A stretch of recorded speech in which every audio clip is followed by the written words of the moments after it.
Hello everyone, welcome to the Pushing Horizon podcast. This is your host Ash. There is a moment in every runner's life when he stops being about the clock, when the sprints don't matter as much as the silence, when lacing up becomes less about proving something and more about remembering who you are. This episode is for that moment. Today, I sit with two people who get it. James and Milton don't just run far, they run deep through injuries, setbacks, heat wave, heartbreaks, through the days when your body is wrecked and the motivation is gone and you still show up somehow. We talk about the discipline, about chasing goals that break you and teach you something in the same breath, about the quiet power of doing the work when no one is watching. And yeah, we talk about what happens when you almost quit and why you don't. If you have ever wondered why you run or how far you can go or what it really means to keep showing up, this episode is for you. So let's get right into it. Please let me introduce to our guests today, James and Milton. Hey guys, I think this is the day we all have been waiting for. I think we have a superstar, both of them today in, and we're gonna talk awesome things with James and Milton. Hey guys, welcome back to the show. It's gonna be great.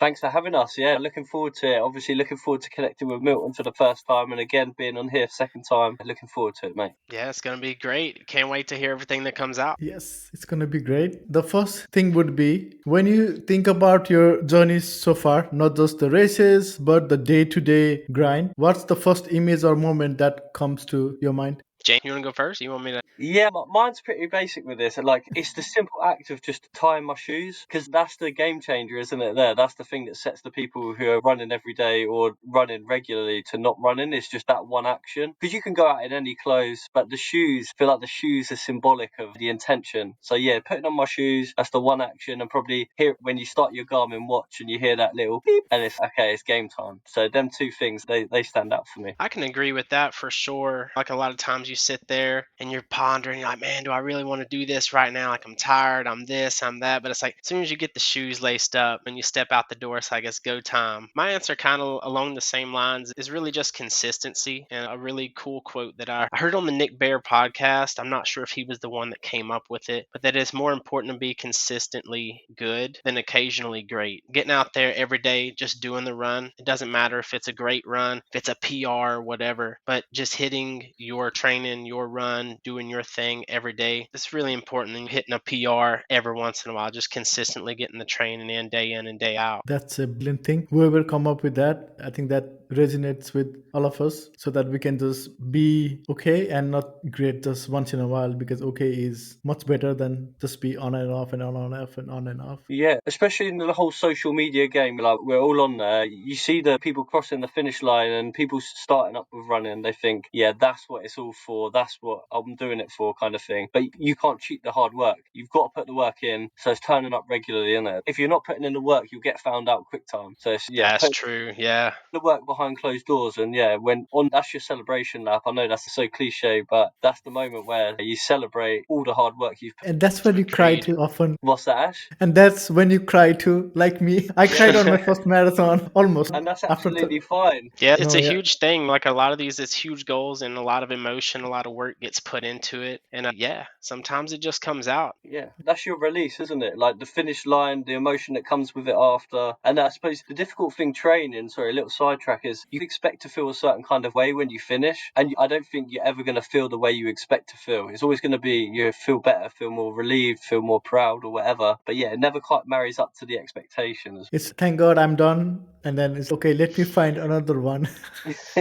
That's it. You guys have like a such a huge running, like you do incredible things, right? Both of you have done in a different ways. You guys run this humongous amount of mileages and stuff. But when it comes just to as a running, at this particular moment in life, what does running mean to you? If for me, I would mainly say adventure and peace of mind. Like some of the races that I'm looking at, they're more than just like trying to hit a PR or anything like that. It's like I want to go on an adventure. I want to see something new, feel something new, take on a challenge in an area, maybe that terrain that I've never ran on before, and just see how far I can push myself and how much fun I can have. But look at the race, not so much so as competing shooting for a medal or a placement, but let me go on this adventure and just see what I get out of it at the end of the race. And then during my training, it's, to me, running is also a big release mentally of clearing my mind, being able to actually relax and get out of the flow of work or the flow of life. And really, those two things for me is where I'm at. I couldn't agree more with the adventure side of things. When I sign up for a race, it's not because I want to be on the podium. It's not looking for the easy way out or the easy option or the easy 50k. It's literally, I'm the same Milton, just what's going to be the greatest adventure? Where am I going to learn most about myself and my surroundings? And I suppose as I'm getting older, it's more about connection as well. Connection with other people, like at a backyard ultra, for example, going to the same start line as everyone else at the same. It's not as isolating as it used to be for me. It used to be very like solitary, very much like me pounding concrete. And I suppose as I'm getting older, it's more about like connections, adventures. And I think a big thing that brings a lot of runners together is they need time to themselves, give their partners a bit of respite from their talking about running or whatever it may be, but just everyone needs time to themselves. We've spoken, because that's literally life for so many people, just pixels. And yeah, to get away from that, it's a blessing. And yeah, running affords us that. Especially whenever 100K, 100 miler, all that time, you got like 12 to 24 to 30 hours, and you're not going to be staring at your phone the whole time you're doing the race. Yeah, it gives you that big release. You're out in nature. And like your point of finding out more about yourself, absolutely. Like some of these races, they push you to the depths of your mind that you didn't know that you could reach to before, and trying to figure out your way through the race and through yourself, battling yourself along the way. It's truly a great experience. I think that's definitely the beauty of it. It's just life in general. We're always like, if people are dealing with all sorts of mental health issues across the world at the moment, but I feel like depression comes from looking back. Anxiety comes from trying to predict a future that you know nothing about. But when you're present, that's the time you can be happy. And if you can get into that flow state with your running, that can be your happy place. That can be your meditation. And that, for a lot of people, that can be your salvation as well. Absolutely. I was laughing because these are the kind of the talk that made me sign up for the ultra, because I talked to you guys before, and then I talked to Milton before, and then I told him off screen, okay, I'm gonna look at for the ultra marathon. And then I was thinking about it, and I talked to James, and then I talked to him, and like, okay, I think I need to do it. So the way you guys speak is just so inspiring, because it's something, even though I don't know a lot of things about ultra, and then I was like, okay, God, that feels so nice. So I think I need to try it, and I need to see for myself, like how much can I do and how it feels. So the way you talk about the journey, and then the people around and how it feels, and everybody's so happy and cool. I think trail people are much cooler than the road running folks, I've noticed. So I'm like, okay, I want to be part of it, and then I just want to see. So yeah, that's why I was like laughing, because I was listening to it and I was like, God, yes, that feels so nice. Yeah, the thing, Milton, are you in agreement? Like they're different From my understanding, yeah, I've never really been in the road running community, but I talk to people all the time that's been in both, and they're like, man, the trail community is so much more awesome. From my understanding, the road community is just so much so about like PR this, PR that. And I hear some people say that a whole lot more kinder people in the trail community, and it's a whole lot more encouraging as opposed to competitiveness. And like James was saying, like backyard ultra, you can have the most elite runner lined up right against the person that this was their first race, and they're going to be at the same start line possibly more than once. So it's really great in that aspect. If you go to road running, you got the different corrals, you may have the elites completely separated from some of the beginners, and you just won't get that full experience like you would during a trail race. Yeah, totally agree. I also find out talking to you guys, it just feels nice. And there's no pressure on time. Like a road marathon, everyone knows what a good time is for a road marathon. Whereas, I think we said before, in a trail race, there's so many factors. It's elevation, it's terrain, it's weather, it's whether you fueled right. It comes down to so much more than just what your training block looks like. You can have a bad trail run, and that's all right. Don't be defeated by that. That's just life, isn't it? Everyone has a bad day or whatever, but you finesse it, you fine tune it in the training, and then game day, it's just an experience. It's an adventure. That's also one of the most awesome things about ultras is it's not always about who's the most fit, who's the most athletic, who's the fastest. It's who can figure out on the go what to do and problem solve the entire way. So it's almost who's the best problem solver as opposed to who's just the most athletic, who's the fastest runner. That's one thing I really enjoy about ultras is figuring it out along the way. Like James was saying, the weather, sometimes it can heat up, it can get really hot, and you gotta maybe adjust adjust your fueling strategy. Maybe we need to put in some cooling strategies and like figuring that stuff out along the way. It's a really fun process. Yeah, I think that's what separates humans as well. Like some there's Sudoku puzzles, there's crosswords, there's all sorts of things because humans love solving a problem. So, you go out to a trail race and there's plenty of problems to solve and you will learn so much about yourself because you'll make decisions, split-second decisions, and they'll change everything for the better or worse, and that will inform the next time. You don't need to get things right every single time. You just get them right once, you learn from that. Once you learn from that. Something's going to go wrong every single ultra. Yeah, no plan ever goes to plan, and that's the beauty of it. That's right. Well said. Yeah, that's why I'm also invested now because I also, like you guys said, I have only run the road marathons, and each time the pressure is that I want to be better than the last time. So the mindset is just that I want to do better, not about enjoying or anything like that. That's what I have been doing, was how can I get faster progressively, and that's what I've been chasing. And for the last 3 marathons, that's all I did, just how to get faster, and then when you fail, and then it just doesn't feel good because I trained for Berlin Marathon for 5 months, and then I got injured like a 2 week before the marathon with the quads, and it was just too sad after I finished it because I wanted to get sub 4 and I was working so hard for it, and then it was just discouraging because I put in so much time, so much effort to get that time, and then it just didn't happen, and I was like, oh god, I don't like running anymore. And that's what I've been feeling ever since. Now it just, I don't feel that love because now I have to do the Berlin Marathon again, then it's the same thing because I have to go back and try to get the time that I didn't get last time. So I'm focusing on that, so it just feels and that's what I said last time too, that I think this is going to be my last marathon I'm going to run, and after that it's no more marathon. Road marathon is done. I think this is the last on the big boy distances. Yeah, and also I want to be happy. Before I was happier when I was running last year. I could go into the trail and look at the trees and the quietness, the peace, and I was just with myself and I could just enjoy it. And right now I hate it. I go the same way, same route right now that I did last year. I feel it. Yeah, that's the thing with prioritizing time over the experience. And I know we've touched on it already, but that's why the adventure is so crucial, because that's what keeps you coming back. It what keeps you tying up your shoelaces and getting out there. Because without the adventure, I'm not going out every day just to see tarmac, or just to see a bit of mud because you're looking down on the trail. But it's all about the human experience, all about connecting with others and being present. I know I said that already, but it's all about that for me anyway. For sure. And like trying out new trail systems, if you've hit the same ones.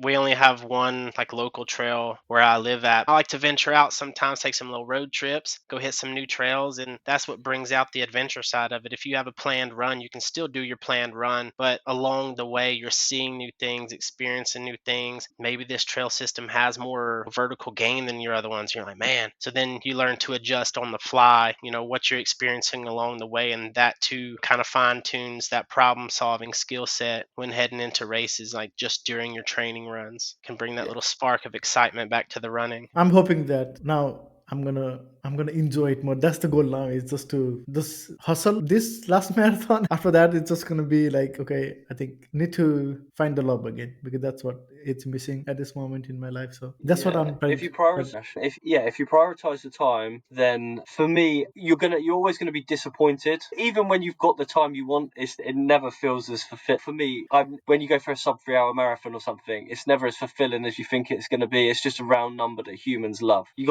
just got to prioritize the moment and just leave everything out there as well. If you want to run every day different, but times are just dangerous. They're good for enjoyment. They'll suck the motivation out of you as well. In this topic, James, you ran over 1,000 days. What gets you out of the door on all those 1,000 days? And I think we talked about this before. Was there any time when you missed it after 1,000 days particularly? Has there been any change after that? Something we don't do enough in the running thing is what would I credit the 1,000 days to? As leave the ego at the door, but yeah, I got credit to myself. I've turned up 1,000 days. No one's forced me. We would internalize these excuses or whatever, but I suppose just discipline, isn't it? Just discipline, turning up, consistency. Really, 1,000 days, just keep showing up. It's like building a house. You don't put the first brick down and think, yeah, my house is going to be built tomorrow. No, you keep laying them bricks, and then eventually you keep laying enough bricks and then that house comes. I know that's a random analogy, but that's how I see it. It's just, yeah, you can't expect the house.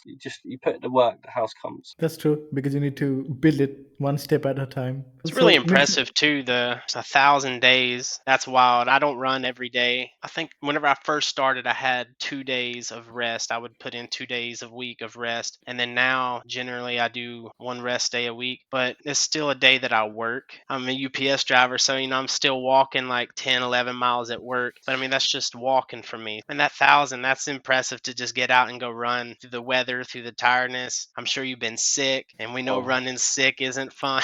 Man, just kudos to you for that. That's really impressive. Thank you, mate. Yeah, broken no, I ankle. ran when I probably shouldn't have. But yeah, it's just one day at a time. That's life, isn't it? One day at a time, not get too caught up in. The goal was never 1,000 days. It was just turn up until I can't turn up, or until the decision's taken out of my hand. But I said to Ash before, I wouldn't recommend a run streak to anyone. I don't think it's healthy. I don't think it's the most conducive if you're trying to progress within your running or anything like that. For me, it's the mental side of things, and that mental win once a day, 20, 30 minutes minimum. That's what I'm doing it for, above the physical benefits and everything. Time, as I say, time away from life, really, just out there. Milton, when you ran the Batsko, you were trying and you gave everything. In this particular race, what did you learn about your mind, your body? I know you didn't get a time, but what was the most learning experience from this? To be able to accept not reaching your goals. Like my goal was sub 4, but that was based off my training with optimal weather conditions. So come race day, we had a really humid day for race day. It was like upper 70s temperature wise. The humidity was in the 90s, and just warming up, I was like, I don't think this is going to go the way I want, just based off of all the weather stuff. But we took off first 10 miles. I was on pace to achieve my goal. And at mile 10, I was like, there's no way I'm going to be able to hold this for the whole 50K. So I backed off. I was like, I'm going to play it, because if not, I'm going to blow up. I have to accept that this was a big goal. I put it out there, but things just didn't line up that day. So I pulled back,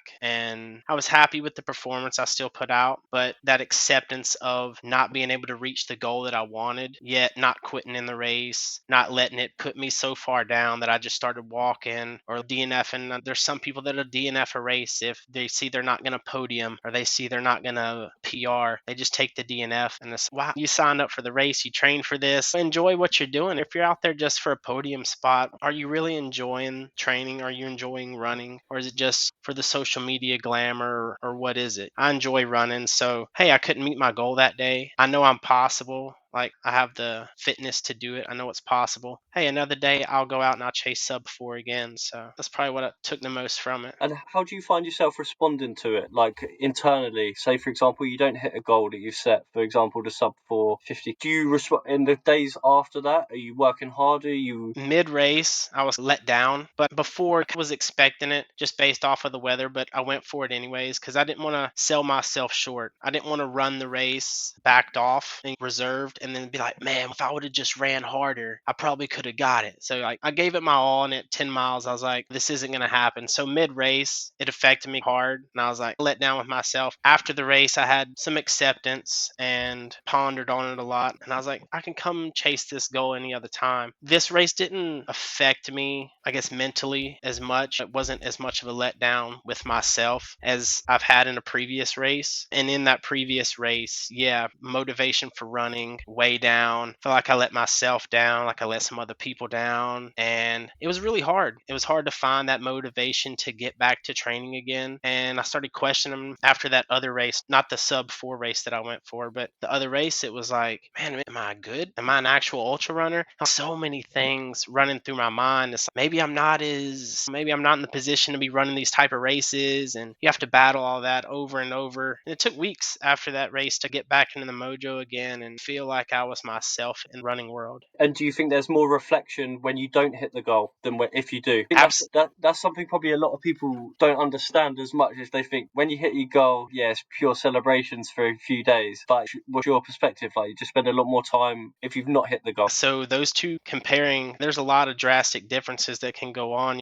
When you hit the goal, like you said, you celebrate, you're happy. I'm really self-critical. So even in the wins, I'm still looking at things like, what could I have done better to maybe improve a little bit or not be as tired? But in the loss or in the really bad races, yeah, you have a whole lot more self-reflection of, okay, what didn't I do in training? Or why did I have this mindset going into the race? Let me take some pressure off myself. I'm a person, I put a lot of pressure on myself going into races, which I know isn't good, but I've been trying to work with that going into some of these races. And the reflection after a bad race or a loss or something is definitely deeper and more involved than that of a celebratory race where you podiumed, you PR'd, this and that, because you seem to overlook some of the stuff that you didn't do as well just because you got that top spot or personal record or whatnot. Yeah, interesting. Yeah, it's so difficult to. We don't really have these conversations generally in life. It's just naturally the losses hit harder and they hit harder for longer. Just because the win is okay, goal ticked, on to the next goal, and we're constantly shifting our horizons. The interesting thing, and to be fair, probably no one cares. Probably.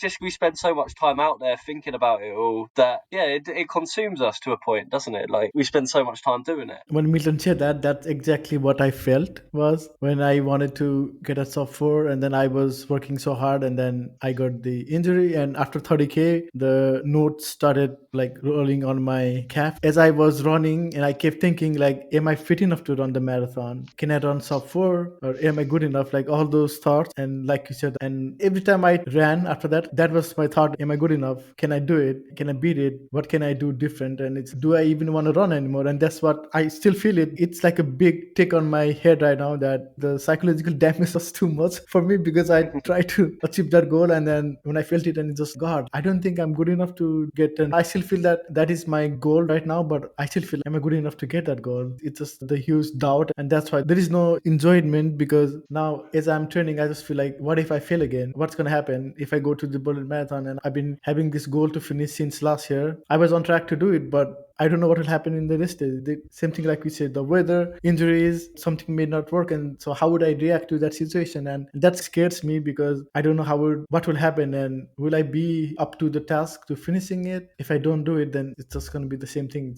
And I'm so scared to face it right now, to be honest. Yeah, I think it says so much about someone. Self-doubt is always going to creep in, especially when you set high, ambitious goals or like unattainable goals today. You know, you could hit them in the future, but self-doubt is such an important emotion to work through as well, because we are like a deep, but we are the only person in our corner. When all is said and done, we're the only one by our side at the very end. We've got to back ourselves. We're literally the only one in this world who can answer them questions of self-doubt. That's why it's so important to respond to it. So I completely agree with it. And the days after, it's hard to get your motivation back, but that's how we respond. We're still here. We're still doing it. We're still lacing up our shoes. It says a lot about a man or a woman. I think another thing on that topic, sometimes we want to set these time goals, or some people go for placement goals. We can also have goals of just, I want to go have the most fun possible. And whatever the outcome is, as long as you had the most fun doing it, I feel like you're going to be happy with whatever outcome is. If your goal is to go have the most fun and you ran a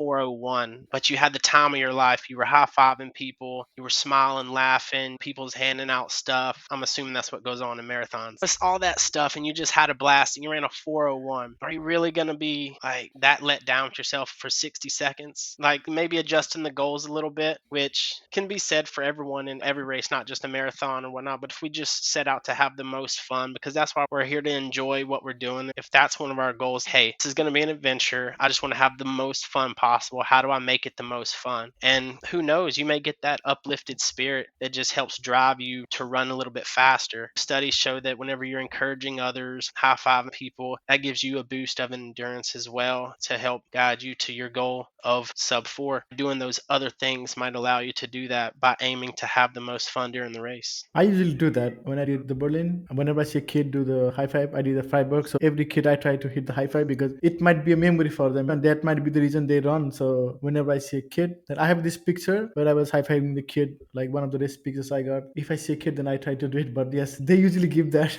If you have somebody, then they'll give you food. But usually people don't give it, but they usually give the high fives on the marathons. You were only doing it for the food, weren't you?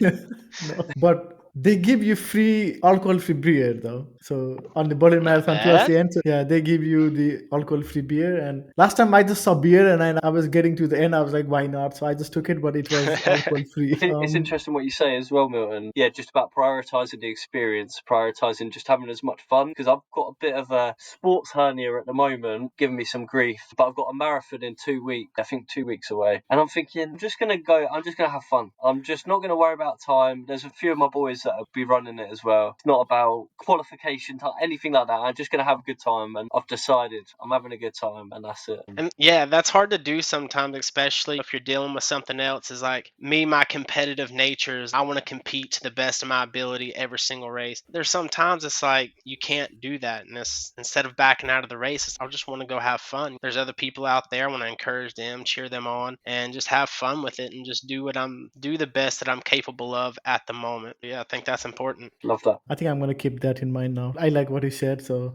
just gonna. I'm just thinking about when you said what happens if I get 401 and but have a best marathon ever. So that's the thing I need to think on. Will I be happy because I enjoyed it the most, or will I be disappointed because I had a goal under 4 but I finished 401? So that's and how do you call it, the delicate, the Yeah. like right in the line. So that's a It's very a interesting delicate thing. balance, isn't it? And you Yeah. think there could be literally 10 seconds or 2 seconds between you hitting your goal and not hitting the goal, and that shouldn't decide or determine whether you've had a good day or whether you've ran a good race. It's just, yeah, prioritizing the right things and all about emotions. And So in this particular mode, like when you are talking about this mental game and stuff, when you are running this race and then are in this top spot, do you have some tricks or mantras that you have that you use to go through this top period in that particular moment? Are you going, James? there, go for it, Mel. All right. Some things will pop up in the training leading up to certain races that really motivate me during training. If I'm having a hard interval session, sometimes something will just come to mind like I'm a machine, and machines, they don't have physical emotional traits to them. They just keep going and going as long as you keep them fueled. Yeah, so I'll just remember something of that sort that pops up during training, and I'll keep it in mind for in the race. If I get deep into a race, I'll just start in between breaths. I'm a machine. I'm a machine. I'm a machine. Normally that's later, deeper into the race, and you just keep telling yourself like I'm a machine. I don't slow down. I'm not gonna quit. I'm keeping myself fueled, so there's no reason for me to stop. I'm gonna keep going. Or like another race, it was like a half marathon trail race, but I had to keep convincing myself I feel fresh. My legs feel good. I feel fresh. My legs feel good. In between my breaths, because it was like towards the end of it, I was holding first place and like trying not to slack up any because I don't know how far behind the guy in second was. So I was just trying to run hard, but stuff like that can really, really help motivate you through. That's so interesting what you say as well. Just as you say, I'm a machine, I'm a machine. Detached from the emotion, what can my body do? And I suppose my mantra is quite similar, or it lends itself quite nicely to that. It's for me when I'm running and it's a struggle, or I'm on the struggle bus, this is my body. I decide when it starts, I decide when it stops. And it's as robotic as that. It's when my mind tells me I'll stop, then I'll stop. But until then, it will just run it into the ground until there's a reason, until there's a prevailing thought or anything. But yeah, just to remind us that you're not your emotions and you're not your feelings, and you can push through that. And when you push through, that's when the world opens up. Love And it. There was a story too I had heard on a podcast. It was a female athlete, and she was doing some like really hard marathon training, and her husband would come and hand her stuff from the vehicle or whatnot, and he was recording. He asked her, he said, "Do you hurt?" She goes, "Yeah, I'm in a lot of pain." And he said, "Good. That's your job. You're gonna hurt. So like you have to embrace that hurt, and it's your job to." And that motivates me because it's good. I'm hurting. That means I'm doing what I'm supposed to. I need to keep pushing, and that motivating drive to push through the hurt, that can, for me, mentally drive me out of them low spots sometimes. Milton, out of curiosity, how much would you say it's a physical game and how much would you say it's a mental game, percentage wise? Oh, what distance are we talking? Let's say you're going for your 50k, you're going for your sub 4 hours. In that sort of world, what's the balance? So for a fast 50K, at this point, I'm going to say that it's about 50-50, but maybe slightly leaning towards physical. Like when you go to, for me, the 100K distance and above, it's more mental. That's a lot of,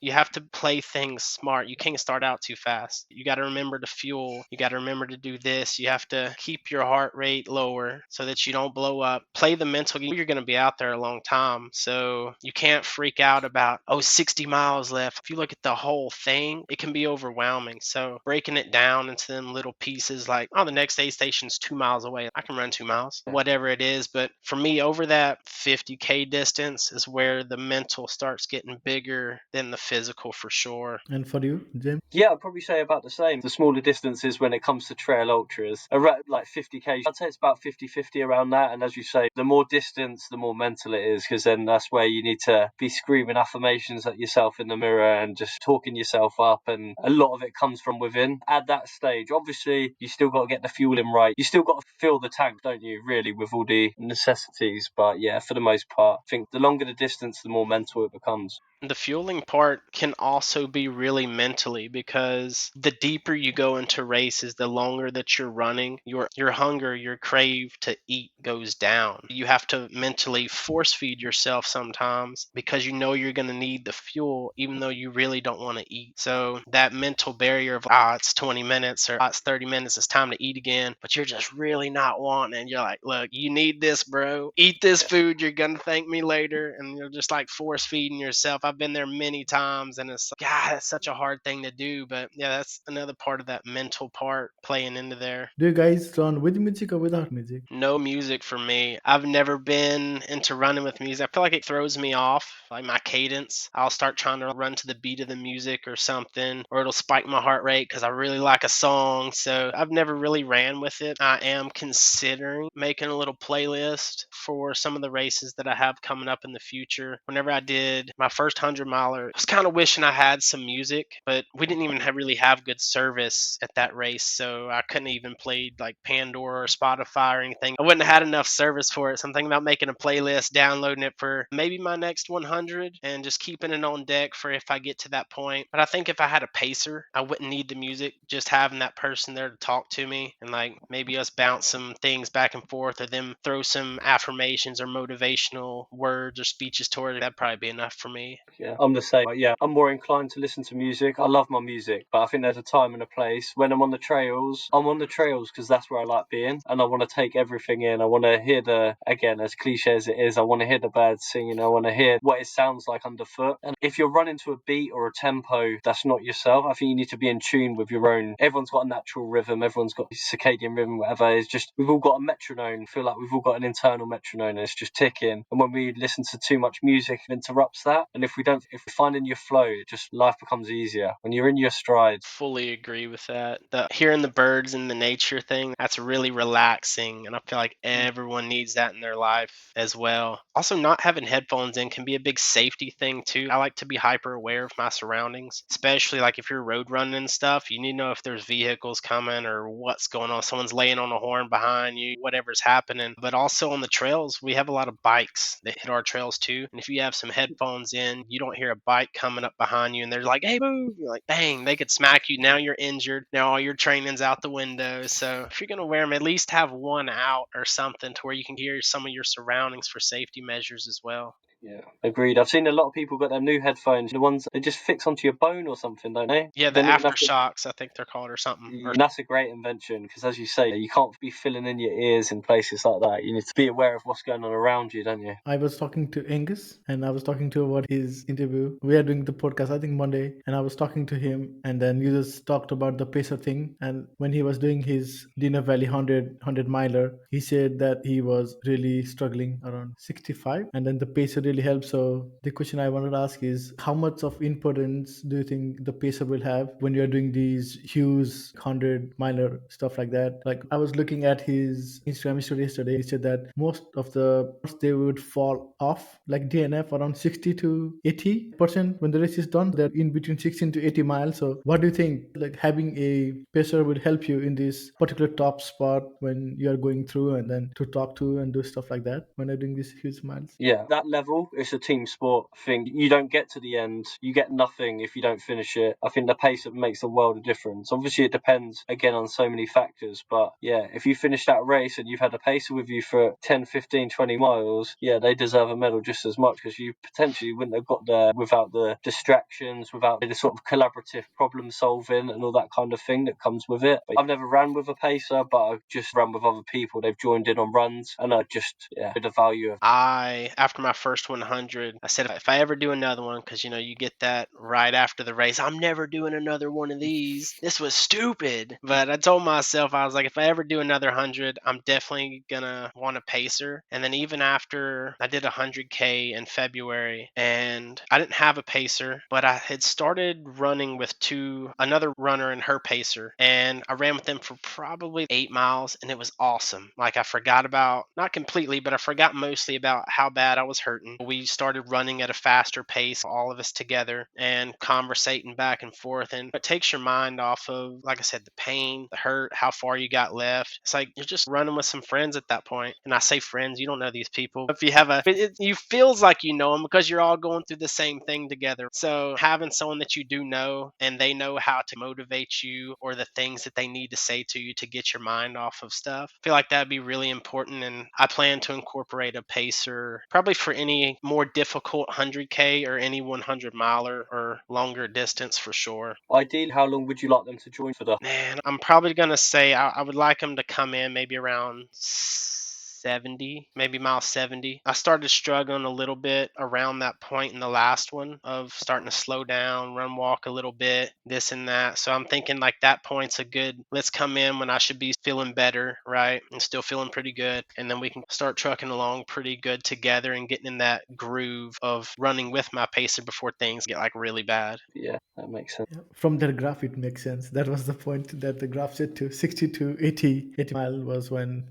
that's when we get at that point. Oh, my bad. I was gonna say, it also depends on the pacer. If I know the pacer really, when we get along really great, and I know they're like really good to run, like I'd pick them up as early as possible, maybe Yeah. like even mile 60, mile 55. If I know they've done, 100 Ks or 100 milers, like I know they're gonna full ride. I've been watching their training, like really good at conversating. I'll pick them up even earlier because what's better than running 50 miles with your friends? Yeah, Yeah. exactly So that. yeah, taking those things into consideration would be also when I'd be wanting to pick them up. If it was someone I hadn't known too long or wasn't too confident in, as in the terrain, if they're a really flat terrain training person, I was doing a mountainous race, they'd never ran in like a lot of vert. Yeah, I would pick them up a little bit later so that they wouldn't tire out as much. You guys do these incredible distances, right? It doesn't matter how much you train because sometimes you get tired, and then there is this battle shift from physical to, like we talked about, the mental thing. So when does it start for you guys? When does this battle shift from physical side to this mental side where you have to be like really onto it? I think it's no one answer fits all. I think for this one, for me personally, even it just depends on the day. Completely depends on the day, how you're feeling, like whether you can be bothered. Obviously, been on this run streak for as long as I have been. There's been some days where a 5K has felt harder than a marathon. You know, when a little bit hungover, feeling a little bit delicate the day after, or whatever it may be. This is a struggle. I would rather wake up in 2 days and do a marathon than do this 5K right now. So it depends where your head's at, and I think that's always shifting, isn't it? We're evolving as humans, so I don't think there's one distance or one type of day. I think it's just factors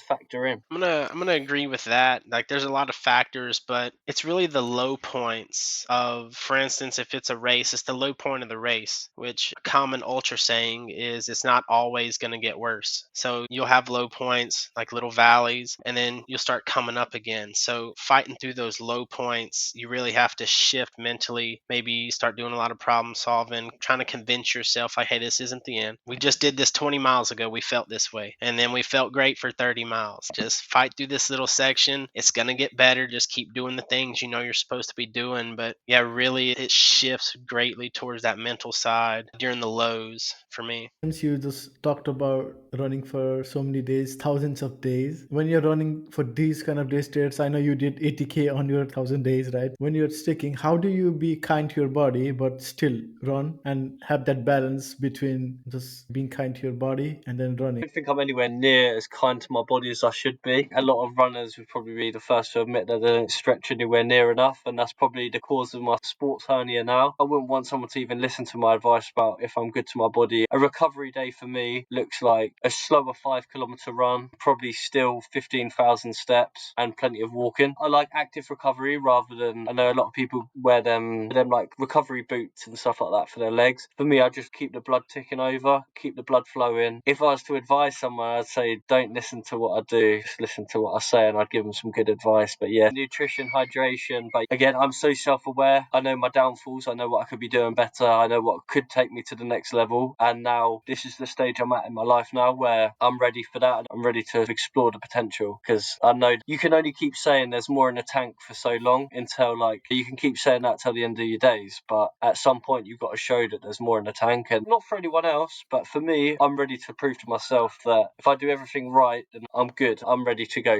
James, I know you said you didn't do the recovery boots. Do you ever try to mix in any cold plunge or sauna or both together by any chance, like for recovery and whatnot? Nothing. I'll have a hot bath after probably 3 or 4 runs during the week, but no cold plunges, nothing like that. It's something I definitely want to explore more of. I think that's the next chapter of this sort of running journey, is just exploring what works and what doesn't work. What about yourself, Milton? Do you do the cold plunges? Do you do saunas? A while back, whenever I was staying at some apartments, I didn't have an actual cold plunge, but during the winter and stuff, I'd just go down to the pool and hop in the pool. It'd be like 30 degrees outside or whatnot, and I'd hop in the pool. I found like my body recovered better, like a good recovery process. And I never had a sauna either, but like you said, I would do the hot baths with Epsom salt. So I would alternate my days of like cold plunge, hot Epsom salt bath, cold plunge, and just alternating those days. And I felt like I had a lot of great influx in my recovery just doing that, because I'm like you, I don't stretch enough. Who does?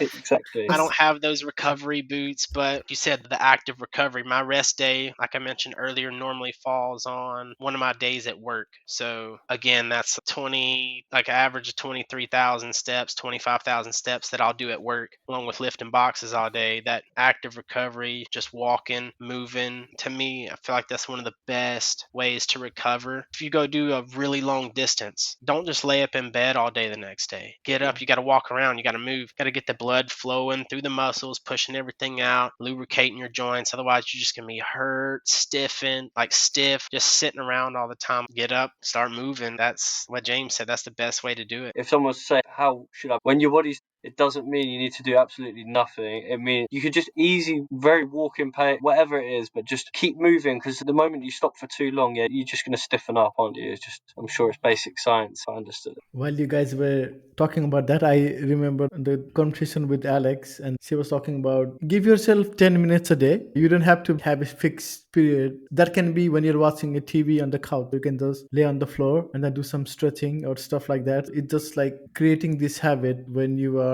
just laying and doing nothing in the house, and you can just be in the floor and just try to do the stretches. When you guys were talking about stretches, like none of us do. When I did the podcast with her, she sold me this idea of mobility, because what she said really got me was that I want to stop running when I decide that I want to stop running. I don't want to stop when my body is saying, or my hips or my knees says that, okay, I need to, you cannot run anymore. So even though I want to run, but I can't because my hip is gone, my knees is gone. So when I was talking to her in the podcast and keep talking about these recovery tools, and she has this kind of Maven balls that is very good because it's a small kind of ball. I got it. I bought it. She got me coupon and it's coming. I'm going to try to see how that helps, because she said that she tried it. When you run and then you are sore, if you use that ball, then your muscles won't be tired. It will be fatigue, but the soreness or anything, you will not have that anymore. I'm really interested to see when I get that package, and I'll try to see that how it feels, because definitely told me about like how we need to do more mobility and take care of our body rather than just like letting, because we don't do enough stretches or we don't take care of our body enough, and one day it will break. It's because it has a tipping point, and so we just need to be kind to ourselves and just do that 10 minutes a day. Yeah, agreed. I think I don't know if either of you have read the book Atomic Habits. Have you read that by James Clear? And he's in that book, he talks about the 2 minute rule. If you commit to something for 2 minutes, for example, if someone new to running says, I'm going to run for 2 minutes a day, the chances are you're going to end up running for more, because, you know, the time it took to put your shoes on. But same with stretching. You just start by committing 2 minutes, advice myself. Start by committing to snowball. Oh, I've got the yoga mat out. I've got a video on. I might as well just do the 5 minute video or do the 10 minute video. Because today is just supposed to, like, it's it's all small goals that build up to the bigger picture. That makes sense. And also, Milton, we talked about James' trick, but what does it look like right now when you are chasing a big goal versus just running for love of it? To me, it's all the same. I really enjoy the running, and like hard training is what I enjoy, pushing my limits. The training for a hard race is really, what's the word I'm looking for? It's really self fulfilling for me, and I get a lot of enjoyment out of it. Hitting those hard workouts. Like yesterday, I had a 18-mile long run with 15 intervals built in. Like hitting those 1 minute intervals each time was like, boom, each one that I nailed down, just get a little bit happier. And it's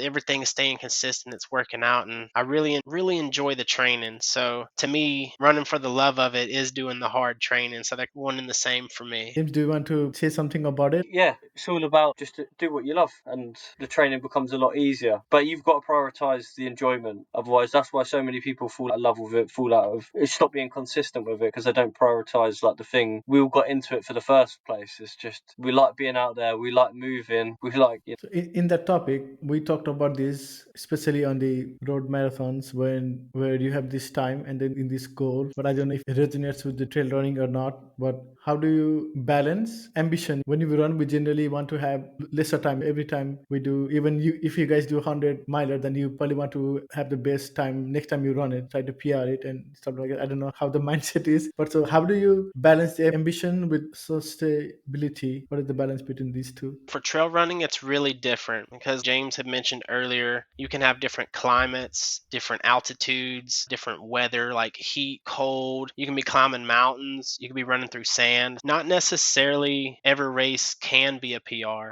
You can run a better race, still not PR your time for a given distance. So always you want to be competitive with yourself, not the other people. That's one of my main goals going into races. Yeah, I might look at some of the other people that might be in the top, and I'm like, all right, what was some of their previous times? But it's hard to compare times from this 100K race that had 500 feet of elevation gain as opposed to this 100K race that has 12,000 feet of elevation gain. Like two completely different animals. You're going to have a lot of uphill, a lot of downhill. If people don't train downhill, their knees or their quads are going to be screaming, and they might not be able to run as quick later in the race if they haven't trained properly or have never ran on those kind of terrains. So balancing those is number one. Yeah, always compete with yourself and not the other people around you. Just know that you're doing and giving your best. And then sustainability, I think you said, is just being realistic about what your goals are. I'm not going to go out there and think I can compete with Jeff Browning, right? I'm not going to go run out at the front with one of the most legendary 100-mile runners. Yeah, I think I can hold pace with him. You're not going to last, man. So being realistic with yourself on what your goals, setting realistic goals, that's going to create sustainability for not only that race, but going forward through your progression of becoming a better runner, hitting that race, not bombing out of it, and wondering like, why can't I finish these races? Why can't I reach my goals? All this other stuff. You start doing a downward spiral. It's okay, let's do a better job of goal setting and be competitive with ourselves, not just because all these people are beating you, but did you beat yourself from the last time? Did you fail your fueling strategy halfway through the last race, but this time you nailed it? You nailed it all the way through. That's a win. That's being competitive with yourself, taking the W. I did the thing I said I was going to do throughout the whole race. That's a win. Now you can keep that going forward with your progression and training and not overtraining as well either. So for me, part of the sustainability is having a coach who will help you progressively overload, either whether it be training or in the running itself for miles or time on feet per week, and not overdoing it to where you're getting hurt. You're having these little overuse injuries that come up. So I would say those things are some of the biggest ones in that realm. Yeah, I think both are equally important in equal measures, aren't they? The ambitions, the sort of dog in you that wants you to chomp a little bit harder or run a little bit faster or whatever it may be. But on the sustainability side, there's got to be self-love there. That's the only way you're going to be able to keep doing it. You've got to be kind to your body. Otherwise, it will just break down and you'll be out of running, you'll have to stretch or whatever it may be. But yeah, it's just getting that balance between being kind to yourself, but also being tough on yourself because you expect more than what you're currently producing. producing, and that's, I suppose that's the ambition. But you also need to be realistic, because if you're too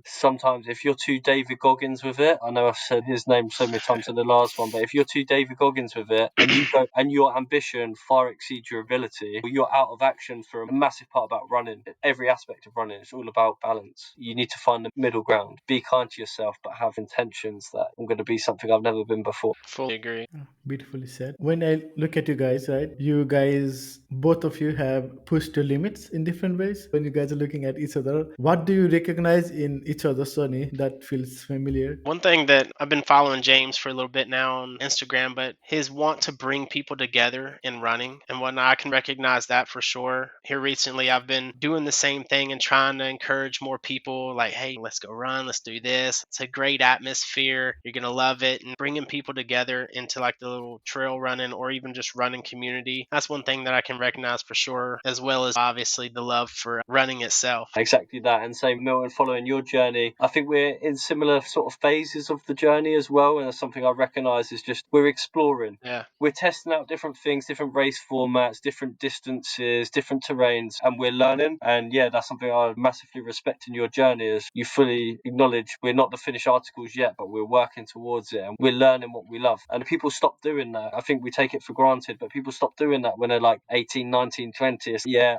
all girls are like music and that's it. But we're still exploring, still pushing boundaries. And that's something I've got a lot of respect for. That's right. And one thing, I do have a backyard ultra in mind that I'm 99% sure that I'm signing up for. So I'll probably reach out to you for some tips on that as well later on. 100%, mate. Yeah, steep learning curve from yard one. But yeah, any tips, any advice I can give you? Awesome. Sweet, let's go. And also, have there been any moments when you have questioned why am I doing it? And when you are in that moment when you feel like, God, this sucks and I don't know why I'm doing it, and then you just come to realize that, oh, okay, this is why I'm doing it. Yeah, like for me, that's why I'm doing it, is to question why I'm doing it. Because 99% of life is doing things that we're comfortable with, that we're familiar with. It's routine, it's structure. I want to challenge myself. I do want to get to that point where it's like, why the hell have I signed up for this? I like being in that place because it's like my previous self told me this would be a good idea. And now you got to cash the check now. But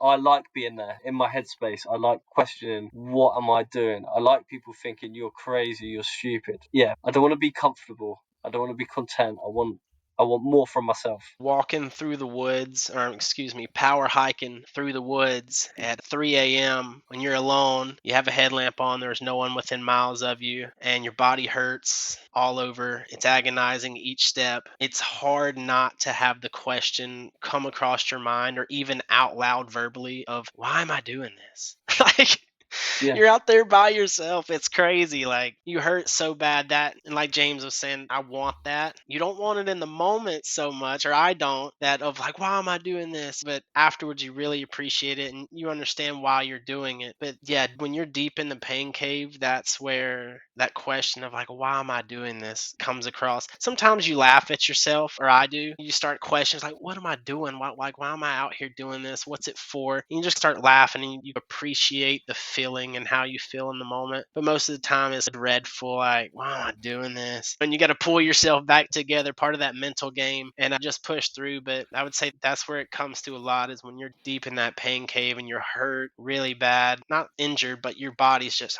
hurting. And that's where those thoughts and sometimes the doubts will really start creeping in. Some people say you got to have a really strong why to get through those moments. And yeah. I just think you're never going to learn too much about yourself if you're always comfortable. To go to them places, that's when you really realise, who am I? What's the strength of my character? What do I do when I'm up against adversity? And I like answering them questions. I've not always got the answer, but I like asking the question and then see what happens every single time. It's all for fun. It's all for fun. And that's something easy to get caught up in the numbers, but it's all, prioritise the experience. Everything else comes. And I'm smiling because that is what exactly happened to me, because I was talking to Angus last year. I think I told him I want to do the ultra after the Berlin Marathon, but that never happened. And all this time I was so comfortable because I feel like I can run a marathon, but I didn't want to push myself to see what I can do. And when I talk to you guys, and I've had this conversation with 5 different people, and then each time I talked about, and when you guys talk about this thing, when you are pushing yourselves, and I always got that feeling like, what am I doing to push myself and to test myself if I am capable of doing it or not? And when I started this podcast and I was talking, and then it was Milton who, when I was talking to him, and I said to him, I think I'm gonna look for Ultra. Before we were done with the podcast, I told him I'm gonna go look in Ultra, and then I was looking at it, and I was looking at it, and then I talked to Aaron, and then I was like, okay, I think now I need to do it, because like when I hear your conversation and it's just so inspiring, and it feels, oh god, these guys are doing this badass thing. So I think I just need to try. If I DNF, I DNF. It doesn't matter. But at least I can see how much I can do. At least I can test myself if I can do it. I can always go back and try it again. But I think I need to at least try and see if I can do this. Like these people are running hundreds of miles. I think I can push and see. At least try. That's the reason I did it. I don't know what will happen because this is my first time I'm running this. So I'm just gonna see. And if I can do it, or if I cannot do it, then I'll try again next time. Because you guys have give me this feeling where we shouldn't be, or at least I shouldn't be content. Just be comfortable with my skin. James was saying like, where I'm okay running 20, 30 kilometers and I can do that, but what is next? Like, how much can I do? And now as I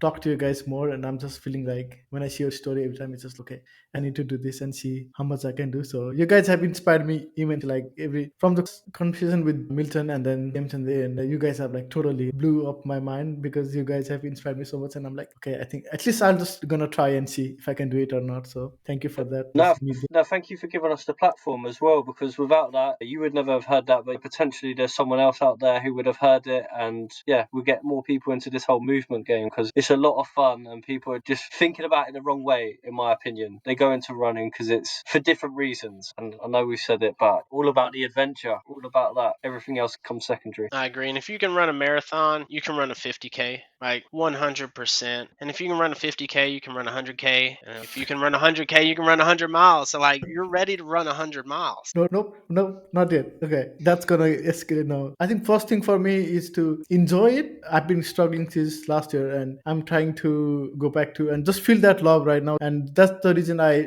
try to sign up for the ultra, is just to see if I can enjoy the journey rather than being clogged up in this mile battle where I want to finish my marathon faster. So now I just want to get out of this and then try to get back to running. I got into running because I genuinely enjoyed meeting people, going and then walking sometimes. Now I just want to get that feeling back so I can just enjoy this journey rather than be in this tunnel vision. Yeah, I think a great way to do that and to progress while still enjoying it is like a balance I've struck up is just committing more to amount of time on feet rather than distance or rather than speed. Because if you know you're spending more time on your feet, there's progression, but that also takes the pressure off the paces and then prioritize being there. If that you do 40 minutes one week, an hour the next week, things are moving up, and progress is never linear. There's peaks and troughs to it, aren't there? We have a bad day, we've eaten too much for our Sunday dinner or something, and the numbers come down. I don't know if you guys have this moment so far in the journey, but can you please give us a moment where you felt really low and tired and exhausted? Has there been any moment while you're doing a races where you almost quit, dropped out of the race, but then again you gathered up and kept going and finished it? For me, yeah, I had one last summer, or maybe it was still spring down here, but it felt like summer. It was a 69-mile race, and I was about 54 miles in, and I told myself about 3 miles back from the aid station, I said, I'm gonna drop out when I get to this aid station. Like, I was spent. I couldn't eat. I couldn't even drink water. Like, my body was like refusing to take down anything that I was putting in my mouth. I just didn't want it. So I get to the aid station. I tell the ladies at the aid station, I was like, hey, I don't know what I'm supposed to do, but like, I'm dropping out. I grabbed a chair and I sat down. She goes, we don't allow people to drop at this aid station. And I was like, what are you talking about? I can't go on this and that. She goes, just sit down a little bit. Here's this, here's that. She gave me some food. She goes, but we don't allow people to drop. A couple minutes later, these two people come up and they start walking down kind of like towards a parking lot. And she goes, oh, the trail's that way. And they said, oh no, we're dropping. She said, okay, just go tell the race directors at the start line. Like, I look at her and I'm like, oh, they can drop, but I can't? She goes, no, you was looking too strong whenever you came through. She goes, you only have 13 miles left. And I'm like, only 13 is great when you're just starting the race, but when you're 50 something miles in, needless to say, I sat there for 2 hours, like trying to recoup my body.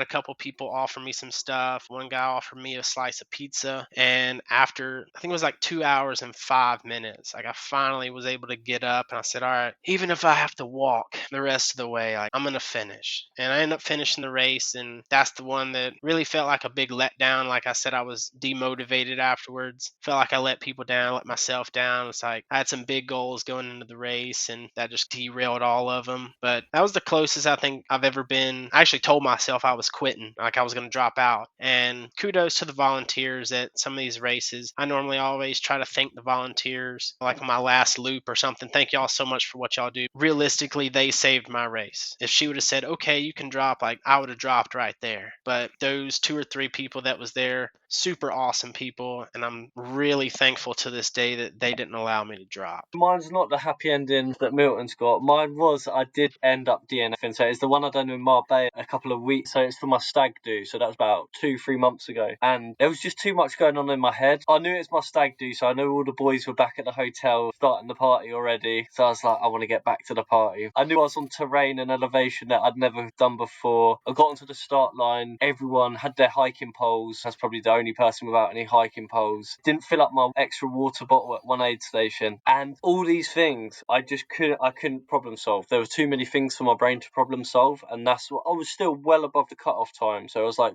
45k into a 63k race, about almost like 5,000 meters elevation. It was brutal, but I'm disappointed in myself, but I've learned a lot from it. I'm disappointed in myself that I didn't keep pushing on because I didn't need to go fast, but I put myself under such pressure that I needed to maintain pace rather than, like Milton, you done, sit down, recoup, go again. If you need to be in the 2 hours, be in the. For me, that was a big learning experience. It's not the end result I wanted, obviously. No one wants a DNF, but I learned a lot more about myself in those moments than when you cross the finish line after a sub 3 hour marathon on the road. I didn't learn too much about myself in them experiences, but the internal struggle was real on that day. And I didn't have the answers, and it's all right to admit that as well. Like I just didn't have the answers on the day, and I'm good with that. I'm still working on it. Some people think that it's like an easy decision that you made. It just hurt too bad. I just quit. That's what I feel like a lot of people think. But whenever you get to that moment, it's such an overwhelming feeling that like encompasses, or at least for me, my entire body. And like your body's shutting down. It doesn't want to move. Your mind's been telling you for miles and miles, hey, we're done. And it's not like a normal, hey, you should probably stop moving. We've been moving for 10 hours or something. We're tired. Stop moving. It's like we need to stop. We need to stop moving. And that decision isn't easy to make. Like for probably anyone who's DNF, that's not an easy decision to make. And it's really hard. I feel like it takes a toll on both you before the drop. And then if you end up getting to that point, yeah, it's a really hard thing to do that I feel like a lot of people, especially ones who haven't been in that situation yet, they're like, oh, I would never drop from a race. It's like maybe you haven't been in that situation yet to really speak about how you would act, not knowing what it's feeling. So that's something to take from it. Yeah, it's almost like the accumulation of thought. There's almost too many problems, and then it's just how do I solve it? If you've got a blister on your foot, you can wrap that up or you can find a solution. But if you're tired, you feel like you've not drank enough water, and as soon as the doubt creeps in, yeah, game over at that point, isn't it? You got to really work hard to overcome those sort of moments. But yeah, big learning lesson for me, that one. James, when you did this DNF, what were your thoughts right after it?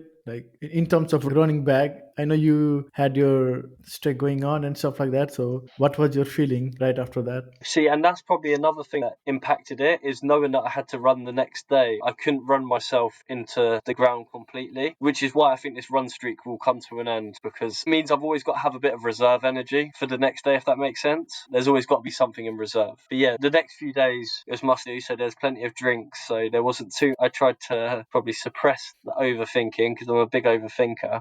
But yeah, it's very deflating because you went to get measured and you didn't. But there's a lot of self-doubt, and that's why you got to put the training in again to overcome that self-doubt, give you that confidence back that you do have it in you. It's just a bad day. In this particular situation, to both of you, like when you go on a race, right? You have been training for it and then you didn't get a goal. Do you try to tackle it next year and try to get that goal that you had in mind, or what do you guys do? I don't like to repeat races too much because I'm so invested in like the adventure side of it. So I want to do different venues, venues, different races. A lot of them, I don't know. Again, it's just me trying to be competitive with myself. So I don't necessarily know that if I didn't get a goal that I would go back to the same race to try to get revenge or something. I might would just try to tackle that goal at a similar race, different venue. If we're talking like 100K and my goal was to go like 12:30 and I didn't do it at this race that had 10,000 feet of vert, I would just find another one that had about 10,000 feet of vert and say, okay, this would be the place that I could try to go sub 12:30. And just whenever that came up, I've missed goals, or let me rephrase, I've missed A goals a few times, but our A goal should be something that's like pretty lofty, right? Something that if everything goes just right, I should be able to hit this. Then you make a B goal. Your B goal is a little bit down from the A goal, and I should be able to hit this most days. Not everything has to go right, but if everything goes pretty good, like I should be able to hit this. And you make a C goal, and everyone's C goals are different. Some people's C goal is just finish the race. You can make A, B, C, D, E goal if you want, and you always have a goal that you're aiming for. So if halfway through the race you notice your A goal is out of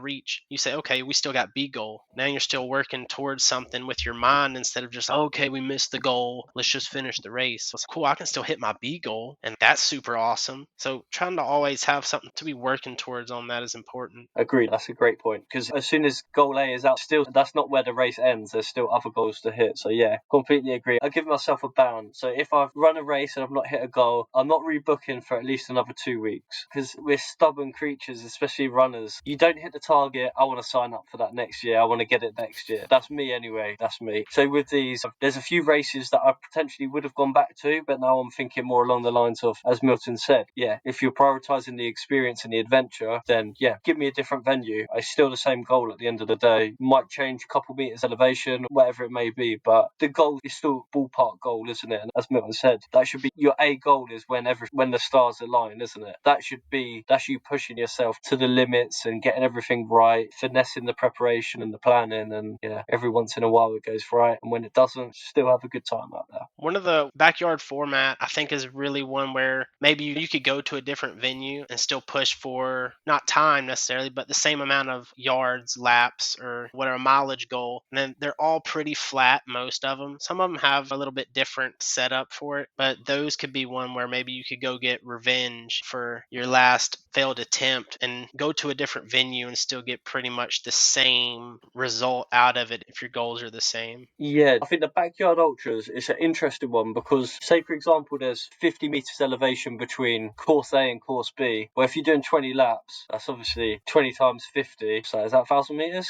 1,000? Yeah, that's accumulation. That's another 1,000 meters elevation you're doing. So even like the small differences, they make a big difference in the ultra, just because you're repeating it. And so if there's like a technical part of the trail, for example, in the one I done last time, I've signed up for a flat or at 5 in the morning when you're shuffling through some woodlands with like a dodgy head torch. Yeah, it just got to the point where give me something a little bit easier. When you guys are doing these kind of ultras, what is the most unexpected thing or ridiculous thing that you have seen or experienced? I just get chased by dogs. I swear. Wherever I'm going, I don't know whether I'm sweating out dog treats or something, but they'll find me wherever, and yeah, I just get harassed by dogs. I've seen mad stuff in my head, but I can't even articulate it. When it's dark and you're in the woods, yeah, beyond, but yeah, just standard dogs finding me everywhere. See, the dogs find me at work, but I would say the most ridiculous thing that I've experienced had to have been the exhaustion towards the end of the 100 miler. I had been up, man, because I woke up that morning and then drove a couple hours to get there. Got there a little early, and then I think I finished in 23 hours and 16 minutes. So I think I was up for about 28 hours in total. So like the sleep deprivation and stuff, whenever it was kicked in along with the exhaustion, like I'd stop sometimes and hug a tree and say, all right, count to 10 and then we can keep going. I'd count to 10, open up my eyes and be, all right, let's keep moving. So it was intense exhaustion, man. Did not want to be awake. Was like I wanted to lay down on the ground for a dirt nap or something, but I hurt so bad I was like, I think if I get down there I won't be able to get up, so let's not do that. Let's not sit down. Like I just stand and go stand beside a tree for a couple seconds. All right, count to 10, let's keep moving. That was probably the most ridiculous thing that I've experienced out there. I don't know. I cannot imagine when you were running for 23 hours. It's just insane. How you guys do it? It's just incredible. It's insane because you push your body to the limit where you were running 135 kilometers and you were running 160 kilometers, and that's just wow. It's just huge. I have so much respect for you guys, and I can never thought of doing it. And when I hear your stories, and it just oh god, I Well, cannot in the, even the imagine. moment, you really, it's kind of hard to believe it in the moment too. You look down at your watch and you're like, oh, 20 hours? I've been moving for 20 hours. And it's hard to grasp that concept in the moment because of everything that's going on around you. You have to keep pushing forward. And you don't do 20-hour training runs, right? That's not how you train for these type of things. So like the seeing it for the first time and even every distance that you go that far again, it's a very uncommon thing to see. Like if you look down at your watch or to feel on your body because you don't do that in training. So you only experience it during the race. So it's a very wild feeling to feel and then see in the numbers whenever you look at it. Yeah, and it's good to forget about the numbers. If you're constantly running along thinking that's like half a mile or that's 500 meters or whatever it may be, you've got to let go of all that kind of stuff. Otherwise, you're just making it hard work for yourself because it's so conscious. I think the goal is to make it as least conscious as possible and just act from. And that's why we train as much as we do. Is because the more you train, the less conscious it becomes, the more easily you find that flow state. And when you're in that flow state, things just become easier. Still not easy, but they become easier. For sure. And also, when I'm running a marathon, right, for me, the growth is that how fast I'm running, right? But in terms of ultra running, how do you measure the growth? Is it by the distance, by the time, or is it by how do you feel in terms of a whole experience your body has endured? I think there's a few things. It's like how well your body recovers after, how much you've enjoyed the experience. As you say, like two ultras side by side, two 50k ultras, they're not equal because of all the factors we've discussed before. So it's so hard to go through your running journey always expecting like an improvement on your running times because it's just not realistic, and that can't be the goal because you do need to accept. It's like people, every person's different. We don't judge everyone a lot with the same measurement stick. Everyone's got their quirks, their character, and I think that's the same with every single race you're going to find yourself in. They're going to be different from another. You can't get revenge on one from doing like a 200-mile race because you're fighting a different person almost. That makes sense. Yeah, the perceived effort is also a different take as opposed to like shorter distances or marathons or anything. A lot of that can be time based, like pace wise or heart rate. Like when you move up into ultra running, a lot of it is like RPE, your perceived effort. And if you can go do an 18-mile run on your home trails and then 6 months later you do it again and it's just the same effort that you're putting in is producing different times. But like James said, like you don't feel tired. You recover so much faster. Like those are big increments that you can see over your running over the course. And also I call it maturing as an ultra runner is like being okay with running slower. Some people's I need to hit that time. I need to make it look like I'm running certain times, but running slower sometimes is going to be even better for you than running that 1 minute faster per mile. Like you have to build that aerobic base. Like James was saying, like building a house, like the foundation of the house is your aerobic base. If you don't have a good foundation, the whole house is going to fall. It's going to fall to the ground. So creating a really good aerobic base, that low and slow running is a very important part of ultra running because no one on earth is running 100 miles at their lactate threshold or at a max heart rate. They're just not doing it. That's where it gets different from, I guess, you noticing those leaps and gains as opposed to road running is your perceived effort and then what comes after doing a run at that perceived effort. For me, like really noticing you're not gonna go do 20 miles at that like a 2 out of 10 RPE, and how I feel after compared to how it used to is just completely different. And it's like the body is adapting, it's becoming more durable, and those are great leaps to see in your training as an ultra runner. I don't know if you guys hear it, but sometimes I hear that when I hear people talking who haven't done the ultra running, there is a lot of walking or there is a lot of hiking. What would you say to those people who has not understood what ultra running truly I think you just need to leave your ego at the door. I think that's the main thing with the ultra running is don't concern yourself with the paces because that's where you'll get swallowed alive trying to maintain your threshold pace or whatever it may be. Just leave your ego at the door. As we said already, prioritize the experience. And the first one's not about competing. It's literally the first one should always be about completing it. If you miss the mark, it's all good, we go again. But just don't be too hard on yourself and enjoy it. Like, the trails are so much more enjoyable. Speaking from personal experience, I'm someone who's done both quite a bit. The trails are just, that's where the fun's at. That's where the memories are made. It's not really on the like I've got around me. The walking or power hiking is inevitably part of ultra running. If you're climbing the side of a mountain, you're not going to run up this mountain. If it's a 2 or 3 mile climb, you're not going to run that whole thing if it's at a steep grade. And the elites, they power hike. Now, some of them are a whole lot more efficient at it than other people, but everyone does it. If you're old running, like, at some point, you're probably going to be power hiking. And yeah, it's a thing, like James said, leave your ego at the door. We're all out here doing it. We're all out doing the same course. We're probably all power hiking at some point, so don't feel ashamed or don't feel like you're not doing it because you had to walk or some sort. Like, it's part of it. Like, you're enduring the process, you're finishing the race, so you still ran. Well,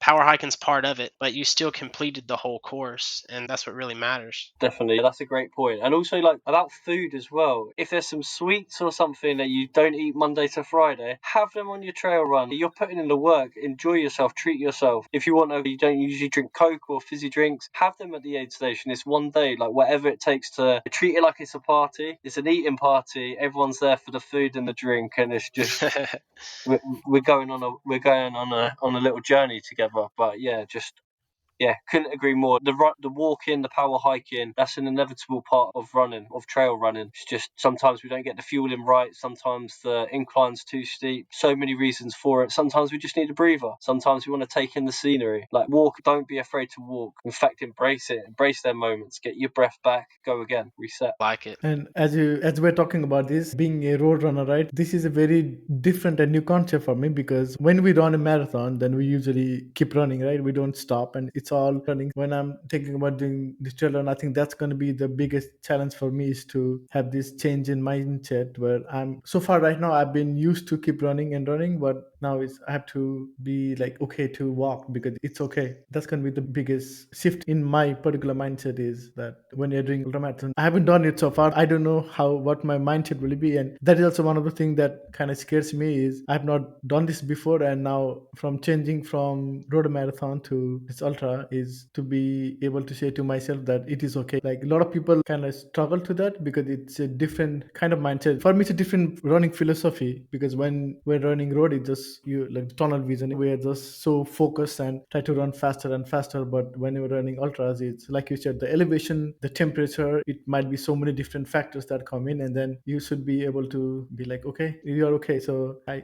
kind of looking forward to have this change in my mindset. And even just how you word it, Ash, is we win the battle before we even start it sometimes. Because you can word, obviously, it's a completely new experience for you. You can either say it scares you, or you can say it excites you. And just like changing the word into, yeah, it excites me, it's more positive, if that makes sense. It comes from a deeper place of, obviously, I'm still scared going into stuff, or still anxious about stuff going into it. But over time, I've tricked my brain into thinking, I'm not anxious about this anymore. I'm excited about it. This is just like anxious energy or whatever. But just to thrive in these new emotions and these new settings, new surroundings, your body will feel it's never felt before, and embrace that. The walking part too, you can schedule, or a lot of people do schedule walks into like their pacing. So for my first 50K, again, I went from a half marathon trail race to a 50K. So I made like a big jump. So I was like, all right, I'm going to run 2 miles and then I'm going to walk 1 minute. That was my strategy going in. Did I stick to it? No. Like, later in the race, I was like, I just need to keep running. Didn't know where I was position wise exactly, but knew where I was. So I was like, I want a better position. But doing that at the beginning of the race helps save my legs for later in the race, and kind of gives you that boost of confidence, because you run 2 miles, you can run 2 miles, and it's like, cool, now we get a little walk break. You catch your breath. If that's right in your fueling window, you can eat while you're walking, which is easier for you to digest or start to during that. And it's like, cool, 60 seconds is up. Let's get back to running again. And then you got another walk break coming up after 2 miles, and just gives you that ease going into it for that bigger distance. If that was something you want to incorporate, which I know a lot of other people do, for especially making that jump into a bigger distance race. I'll definitely take that going forward as well, because it also slows your brain down as well. Obviously, when you're running, you're trying to fix things or think things on the fly just as you're moving, and sometimes just slowing the physical pace slows the mental pace. pace as well, and you can start to take a step back, appreciate where you are, and just be a bit more rational with your thoughts, rather than sometimes there's been some races where I'm trying to grab like gels out the back of my backpack whilst I'm running. It's just go easy. Just stop for a little bit, take your bag off, get your gel, keep moving. It's just sometimes the physical affects the mental. I like those ideas. What you said about instead of scared, be excited. I like that. I think maybe that's what I should do. And like what Milton said, I probably need to do that. So that I like that idea where it's okay, run some distance and then walk from this. Yeah, okay, I'm gonna do that. Thank you for that. Because I've been anxious, like you guys talked about earlier. I signed up for this. I'm like, what the hell I'm doing? That was my first thought because I did it and I was like, what the hell did I just do? Because I've not done it and this is such a different thing that I've done and it's way out of my comfort zone. That's good. That's good. More of that. Yeah, I was like, WTF? That was my first thought. That's where the growth happens, man. When you step out the comfort zone, that's where you grow. So that's good. And it's so easy for someone else to say, don't feel anxious, feel excited. But it's another thing to actually internalize that. Anyone can say, don't be scared. If you're scared, we're humans, aren't we? You just got to work through it. And that's why more time on your feet, more time outside, you can work through them sort of doubts in those moments. I'll look forward to it, or I'll try to be more positive for the experience. We have a few more questions. When you are in this moment right now, if you go back 10 years and then look back now, then what do you want to remember most about particular moment in life or this season of life? For me, it's what you hear about when they die and just a flicker of things happens. There's not one exact moment. It would just be me running in a straight line and different people appearing next to me, and just because all them people represent a different experience, different conversation, adventure. So there's no one specific moment, but I suppose that's the thing my former self would really appreciate my current self doing, just connecting and moving, and just like what Katy Perry was saying, sharing space with the world and all that kind of stuff. But just being present with there, it all represents a moment in time, and I've spent my time how I've got no regrets how I spent my time, Rob. For me, yeah, it would be, I guess I would say looking back 10 years from now, it would be the beginning, because I haven't been, I guess, ultra running that long comparatively. So I guess it would be the beginning of my journey and the growth that's been happening over the last couple years, doing the different format, different distance, different this, and really learning and setting the stride for where I'm going to be in the future. Wherever that is, I would like to look back and really appreciate that this was the beginning of wherever I'm at that moment, and be thankful for the people that I met along the way, the community that I built around me or that I'm within, some of the other runners, like really great people. It's like I tell people all the time, some of the best people that I've met, most genuine people have been through trail running, and just really awesome people. And hopefully, yeah, can look back in 10 years and be really thankful and grateful for the people and experiences that I had at the beginning of this journey. And also, what does success looks like to both of you today? For me, smile on my face, that's success. It's as simple as that. Go any deeper into it than that, but if I'm smiling, I'm successful. I'm happy. Success. I don't want to say the same thing he said, but being happy and healthy. That's the gist behind it. If we're healthy, we're able to run. If we're running, we're happy. Like a little circle there, but happy and healthy. I would like to obviously keep progressing in the running realm, but as long as I'm healthy, like I can keep running and I'm happy with what I'm doing, where I'm doing it, and the people I'm surrounded with, what more can you ask for? I would say that's the definition of success. Agreed, yeah. Health feeds into it massively. As you say, it's that whole cycle, isn't it? It's just happy, healthy, happy. It just life's better. Life's better when we're able to do things. And if we've got a smile on us, we're winning. That's right. True, true. And also, what do you run towards? Maybe the same question or different question. It's more philosophical and reflection. Yeah, I was going to say that's a little bit deeper of a question. What are you running Yeah. towards? Most people like to ask ultra runners what they're running from. They think we all have these demons and stuff that we're running from. What are we running towards? Along the same is the same of happiness and health, but I want to run towards the limits. For me, I really want to push and see just how far I can push the ultra running game for myself, rather that's pace wise or distance wise or pace for a certain distance. That's what I want to run towards, my greatness. Whatever that is, I don't know where it's at yet. I feel like the potential for it keeps getting pushed up a little bit the longer I train and the more races that I do. And I'm like, wow, I didn't know I could do this before. So that feel like raises my ceiling a little bit more for myself. So yeah, running towards my own greatness. Mine is very similar. Self-actualization. I want to learn what I'm capable of. I want to learn who I am. We're always learning. We'll always be learning to the day we die. But I want to push. I'm not content staying comfortable. I know I'm just at the start, and again, it excites me. But as I said earlier, it's not enough to just keep saying I've got more in the tank, I've got more potential. Like, potential's only potential until time runs out. I want to find out in this lifetime what I'm about, and I need to put more work in to get to that place. This is the last question for today. Since you guys met, right? I know you've been only talking through Instagram. Now you have run, like you have talking to each other. If you could run side by side, which would it be and why? Ooh, that's a tough question. Ooh, I, because I you're. let go. Oh no, you got it. Because I'm just trying to think of the rain that you're around compared to over here. Because I know I'm from the U.S. and what you're from, like close in England. Yeah, that's right. Yeah, not too far north of London. Yeah. For me, I've got two answers. So number one, yeah, I don't know, Colorado or somewhere like that would be an experience. But just speaking to you, we've been speaking for the last couple of hours, and I think it's one of those things. It doesn't matter where you are. You're in the right company. You're in the right place. Yeah, I think that's what would be the case. Wherever we went, I think we'd have an adventure. And yeah, I like that answer. I kind of want to ditto it and just say the same thing. I've seen some beautiful places, like I guess out of the US, but also if it was in the US, there's so many gorgeous races everywhere over the whole world. But yeah, running together, the conversations would be great. Probably no matter where we was, there'd be laughs for whatever pains we're going through or what the distance is. I would say at least 100K, right? We're both ultra runners. Let's at least run 100K and get the full experience out of it. agreed. Yeah, 100K minimum. It'd have to be one of them. Yeah, for sure. But we'll make it happen. 100%. We'll get a running one day. That would be dope.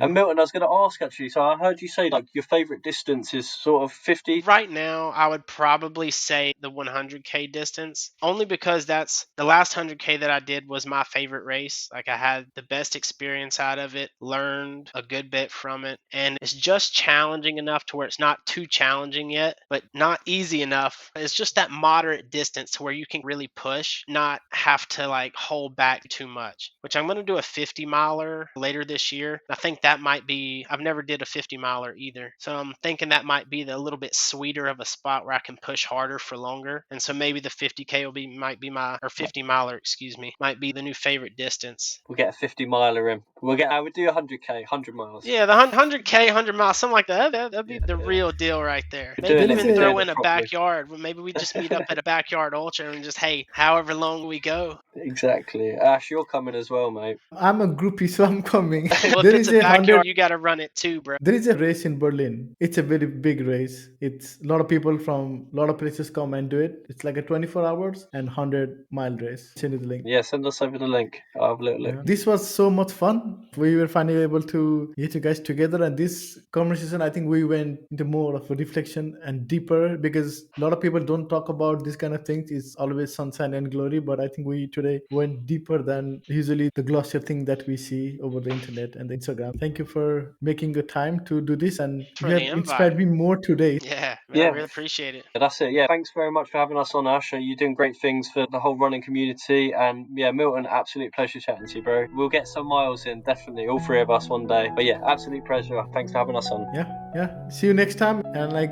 hope you guys have a good, James, you have a good evening, and then Milton, you have a good day. So this is like Man, y'all. Yeah. Okay, yeah, bye-bye. Right, pleasure. Yeah. Hey everyone, thank you for making it to the end of the podcast. I hope you really enjoy this conversation. I'll see you again next time with another guest. Until then, happy running.